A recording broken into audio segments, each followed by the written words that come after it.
کو ضرور سنیے، انشاءاللہ فائدہ ہوگا۔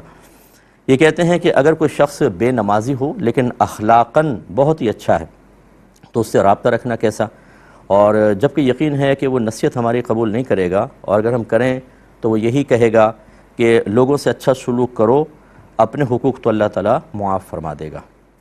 دیکھیں پہلی بات تو یہ کہ ہم بعض اوقات بعض چیزوں کو ایک مرکزی حیثیت دے کر دوسری چیزوں کو اسی کے تابع مانتے ہیں، اس طرح کی یہ نہیں تو وہ بھی نہیں، یہ ہے تو وہ بھی ہے۔ جیسے اگر کوئی کہے یار نماز نہیں پڑھتا تو کیا فائدہ اس کے تمام چیزوں کا؟ نہیں، نماز ایک الگ مستقل عبادت ہے، باقی چیزیں اپنی ایک مستقل حیثیت رکھتی ہیں۔ اگر کوئی روزہ نہیں رکھتا، مثال کے طور پر تراویح پڑھتا ہے، تراویح نہیں پڑھتا صرف روزہ رکھتا ہے، اب آپ کہیں روزہ رکھنے کا کیا فائدہ، تراویح تو پڑھتا نہیں، اور تراویح پڑھنے کا کیا فائدہ، روزہ تو رکھا نہیں، یہ دو الگ الگ چیزیں ہیں۔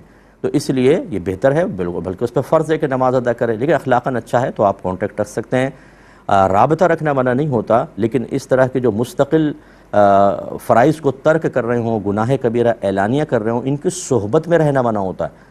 یعنی آپ دعا سلام کر سکتے ہیں، کبھی جیسے کلاس وغیرہ میں ہاتھ ملایا بیٹھ گئے، لیکن باقاعدہ ان سے دوستیاں کرنا، ساتھ رہنا، یہ تھوڑا خطرناک ہوتا ہے، کیونکہ آہستہ آہستہ ان کی یہ عادت سرایت کر جائے گی اور آپ بھی بے نمازی ہو جائیں گے۔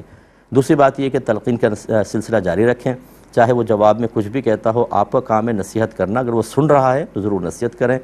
تیسری چیز، یہ بڑا سخت جملہ ہے کہ لوگوں سے اچھا سلوک کرو، اپنے حقوق تو اللہ تعالیٰ معاف فرما دے گا۔ یہ اصل میں ایک بے پرواہی کی طرف اشارہ ہے کہ کوئی فکر نہیں ہے کہ اللہ تبارک و تعالیٰ نے جو چیزیں ہم پہ فرض کی ہیں اور اس میں مخلوق کے حقوق کا کوئی دخل نہیں ہے تو کیا وہ معمولی ہیں؟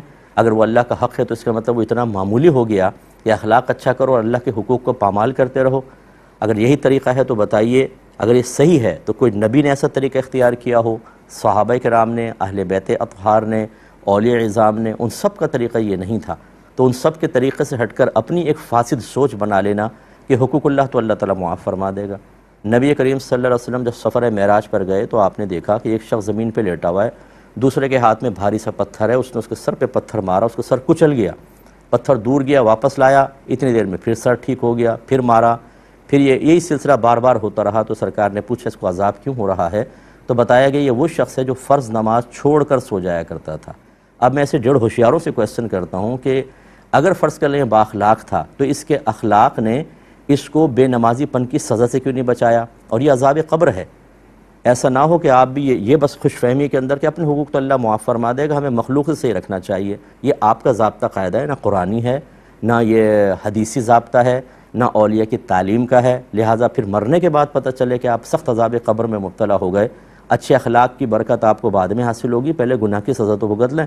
تو اس لیے یہ خیالات بالکل غلط ہیں۔